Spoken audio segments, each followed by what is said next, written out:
I'm going to update you now on the German Wings plane crash. Yes, it did indeed kill 150 people. Here's the news. They've recovered both black boxes, the cockpit voice recorder and the flight data recorder. Now, they're working on the voice recorder. They want to know what was said in the cockpit.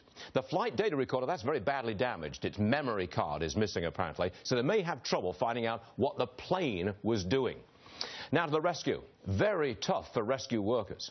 Extremely difficult alpine terrain, jagged peaks, deep valleys. There are no roads, a lot of snow, helicopters flying them, the rescuers that is, flying them to and from the crash site.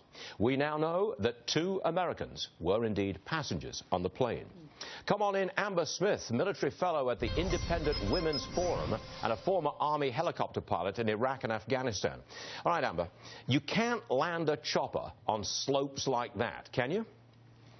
No, and that's one of the #1 hindrance to this recovery operations right now, is that it's all having to be helicopter operations. They're having to, the rescue workers are either having to hike up these extreme slopes or rappel out of helicopters to get down to recover some of the crash site. What about flying a helicopter at altitude? I mean, I think that's around 6,500 feet. Is that a problem for choppers?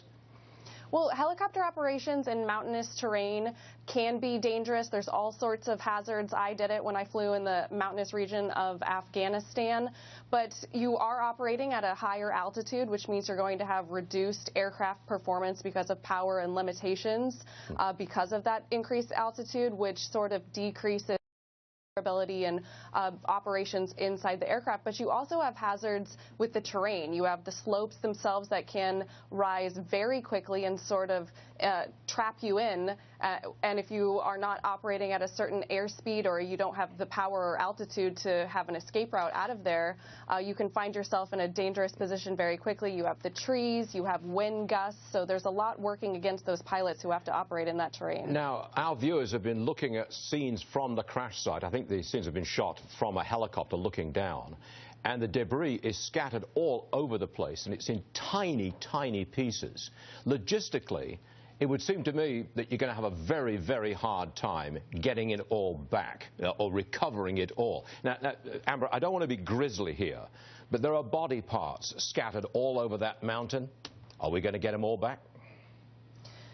You know, it's going to be quite a gruesome recovery period. It's going to take some time, especially because of everything we just mentioned in terms of there are no roads to get in. So everything that we talked about, including human remains, including pieces of the aircraft, they're all going to have to be airlifted out of there. So that's going to take time and a lot of resources. And another thing to remember in terms of air operations is you've seen some of the pictures that have come out of the valley in terms of how many aircraft are in that very confined space. So they're going to have to make sure that they have proper command and control for airspace deconfliction and aircraft avoidance, because we've seen it before when something happens and there's a lot of news helicopters in one place where there's mid-air collisions because they're so focused on what's outside in an area where there's lots of air traffic. Amber Smith, you know what you're talking about, and we appreciate that. Thank you very much indeed for being with us. Thank you very much. Thanks for having me. All right, let's get to the market.